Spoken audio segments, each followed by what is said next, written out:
Bienvenue sur Africa 24. La vente en ligne est en passe de devenir la tendance forte des prochaines années en Afrique. Une augmentation de 40% est prévue pour la décennie à venir sur le continent. Pour en parler, nous recevons sur ce plateau Madame Fatoumata Ba. Elle est la directrice de Jumia au Nigeria. Bienvenue et merci d'avoir accepté notre invitation. Bonsoir Diarra, merci à vous. Madame Ba, dites-nous, quelles implications concrètes le commerce en ligne a dans la vie quotidienne des populations en Afrique ? Alors le commerce en ligne aujourd'hui est vraiment une révolution pour les populations africaines pour plusieurs raisons. La raison la plus fondamentale, c'est qu'elle vient répondre à un besoin qui est prégnant. Nous avons des classes moyennes qui sont émergentes sur notre continent, qui ont des besoins de consommation dans des produits aussi variés que l'électronique, l'électroménager, la mode et la beauté. Et aujourd'hui, avant Jumia, leur parcours client, c'était d'attendre que quelqu'un de leur famille ou de leurs connaissances basées en Europe ou aux États-Unis revienne avec les produits tant convoités, souvent avec un surcoût. Avec Jumia, ils ont le confort dorénavant de commander sur Internet un produit dans un catalogue de plus de 250 000 produits authentiques, livrés entre 1 à 5 jours à domicile et avec un prix très compétitif. Et donc, en quoi peut-on penser que le commerce en ligne participe un peu à la croissance économique et donc à l'émergence du continent ? Alors pour nous, c'est plus qu'un potentiel, c'est une réalité.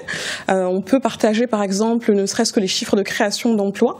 Une entreprise comme Jumia au Nigeria emploie déjà 2000 salariés en propre et a également, on va dire, une dizaine de milliers d'ambassadeurs qui vulgarisent le e-commerce aux quatre coins du Nigeria. Et ça, c'est vraiment éloquent quant au potentiel de transformation et de création d'emplois de ce secteur. Au-delà, si on prend un peu de recul et qu'on regarde les chiffres, il y a une étude de McKinsey qui s'appelle Lions Go Digital, qui indique que aujourd'hui, donc, on est à un taux de pénétration d'Internet en Afrique de 16%. En 2018, on sera à 50%. Donc vous voyez le potentiel de croissance que c'est. De la même manière, le pourcentage de PIB généré par l'Internet est aujourd'hui autour de 18 milliards de dollars. En 2018, on sera à 300 milliards de dollars. Donc c'est vraiment quelque chose qui est fondamental dans le développement de l'économie, des économies africaines. Est-ce que les pays africains sont prêts à supporter ces nouveaux défis qui vont arriver avec l'arrivée du e-commerce sur le continent ? Absolument. Alors ils sont prêts. La réponse peut être nuancée en fonction des pays. Il y a des disparités. Absolument. Il y a des disparités de taux de pénétration d'Internet. Je vous ai cité par exemple une moyenne à 16% en général, quand par exemple un pays comme la Côte d'Ivoire est à 4%. Qu'est-ce qui explique alors cette disparité entre les pays ?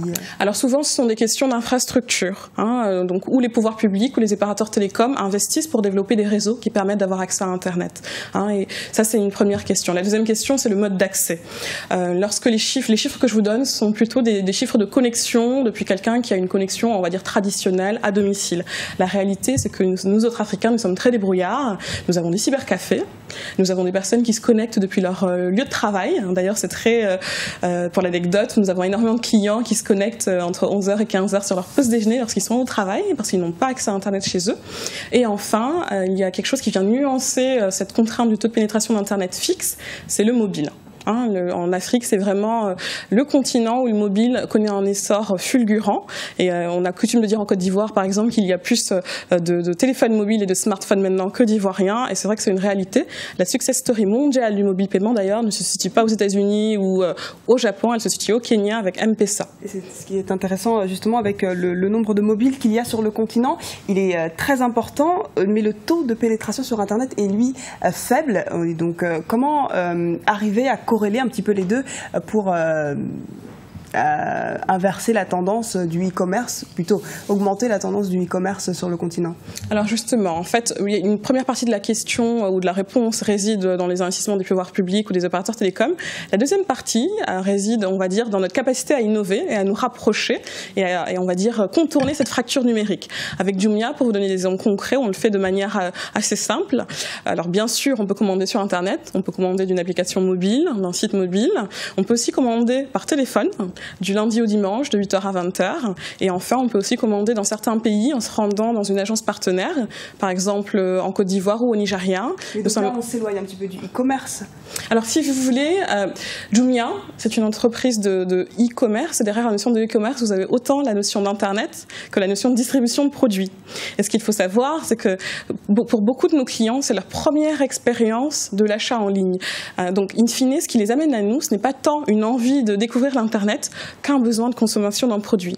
À partir de là, à nous de trouver les bons canaux et de nous rendre accessibles. C'est justement pour ça qu'on a lancé cette initiative de J-Force qui sillonne le Nigeria autour des lieux de culte, autour des lieux d'éducation, autour des villages les plus reculés, pour sensibiliser, éduquer à l'achat en ligne, en montrant des cas pratiques avec une tablette et surtout en permettant d'acheter le produit convoité que la personne ne pouvait pas se procurer aussi facilement avant Jumia. Donc, au-delà de la sensibilisation, quelles actions sont menées pour rapprocher donc ces clients, les sensibiliser à l'utilisation d'Internet ? Alors, il y a énormément d'actions qui sont menées. Il y a des actions, on va dire, un peu pédagogiques. On fait des vidéos et des tutoriels pour expliquer comment passer un achat en ligne. Je pense qu'il y a également aussi un travail qui est colossal, qui est fait par les agents du service client, qui sont plus que des personnes qui vont aider à passer une commande. Ça va être des personnes qui vont aider à expliquer au global, à éduquer et à aider l'internaute à passer sa première commande. Alors, souvent d'ailleurs, l'agent va la passer pour lui, tout en lui demandant de renseigner son adresse email. Quelquefois, il n'en a pas. Il va en créer une pour lui. Et progressivement, on arrive à vulgariser. Et comme je vous l'ai indiqué, lorsque une personne a envie d'acheter un produit, je peux vous assurer qu'elle y arrive. Pour vous donner un exemple, ma grand-mère, elle est illettrée. C'est une des meilleures clientes de Jumia. Pourquoi ? Parce qu'elle va trouver quelqu'un qui va pouvoir acheter le produit pour elle ou lui montrer comment ça fonctionne de manière très très simple. Et en quelques mots, Madame Ba, avant de conclure, est-ce que vous pouvez nous dire les principaux défis que va rencontrer un petit peu le continent face à ce boom du e-commerce? Les défis sont nombreux. Alors nous, chez Jumia, nous voyons chaque défi comme une opportunité, mais au départ, nous en avons eu plusieurs. D'abord, le défi du paiement. Dans les pays développés, comme on dit, un site e-commerce fonctionne essentiellement avec un paiement en carte bancaire. Dans des pays comme le Nigeria ou la Côte d'Ivoire, nous avons deux contraintes. La première, c'est une contrainte de confiance. Ce sont des pays où il y a énormément de cybercriminalité, donc les personnes qui sont bancarisées ont peur de donner leur numéro de carte bancaire. Et c'est quelque chose qu'on peut comprendre. La deuxième contrainte, c'est une contrainte de taux de bancarisation. En Côte d'Ivoire, par exemple, le taux de bancarisation est entre 10 et 20%. Et Jumia, ce n'est pas un business de niche. Ce n'est pas là pour servir une élite. C'est une plateforme qui sert à couvrir les besoins de toutes les populations, du nord au sud, de l'est à l'ouest, quel que soit leur budget. Et donc il a fallu innover en étant très pragmatique, en proposant des services de paiement à la livraison, donc en espèces. Alors bien sûr, ça a été une complexité au départ, mais in fine, c'est quelque chose pour nous qui a été nécessaire et qui devient maintenant un standard du marché en Afrique. Merci beaucoup d'avoir répondu à nos questions à Madame Fatoumata Ba. Je rappelle donc que vous êtes la directrice de Jumia au Nigeria. Merci beaucoup, Jara. C'était l'invité du jour. Merci de nous avoir suivis. Restez sur Africa 24, l'information continue.